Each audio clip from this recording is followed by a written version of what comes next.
என்னடா உன் ஃப்ரெண்டு பார்த்தும் பார்க்காம போறான்?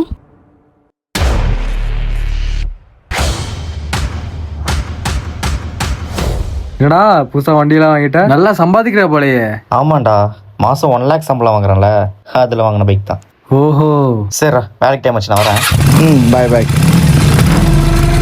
பாத்தியாடா, அன்னைக்கு அவனை அந்த வேலையில சேர்த்து விட்டதே நான் தான். இன்னைக்கு என்கிட்டே சீனை போட்டு போறான்ல.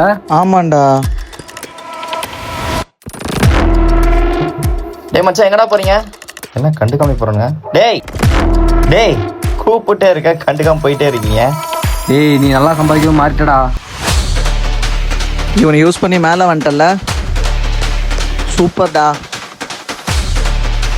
சரி விடுறா, என்னால் ஒருத்தர் நல்லா இருந்துட்டு போட்டோம். சி, நீங்களாம் கேவலமாக நினைக்கிற அளவுக்கு நான் அவ்வளோ கேவலமாலாம் போயிடலடா. என்னப்பா சம்பாதிக்கிற திமிரா? டேய், இதெல்லாம் உங்கள் தப்பு இல்லை. நான் நல்லா இருக்கேன்ற வைத்தறிச்சல் உங்களுக்கு. நீங்கள் என்ன பண்ணீங்கப்பா? ஏய், அதுதான் உண்மை. டேய் என்னடா சொல்ற? ஃப்ரெண்ட்ஸா நல்லா தானடா இருந்தீங்க. சரி, இங்கே கூட இருக்க வளர்ந்துட்டானே வையன், பரவாயில்லையாடா. அன்றைக்கி அந்த பையன் அவ்வளோ கஷ்டப்பட்டானே, இன்னைக்கு நல்லா இருக்கானு நினைக்கிறவங்களா ரொம்ப கம்மி. ஐயோ, இவன்லாம் இன்னைக்கு நல்லா இருக்கானு நினைக்கிறவங்களா ரொம்ப அதிகம். ஸோ அவங்கெல்லாம் பேசலன்னு நினச்சி ஃபீல் பண்ணாமல், சே அன்னைக்கே அவங்க கூட பேசியிருக்கலாமோன்னு நினச்சி அவங்கள ஃபீல் பண்ண வைக்கணும். அந்த மாதிரி வாழ்ந்து காட்டணும். புரியுதா?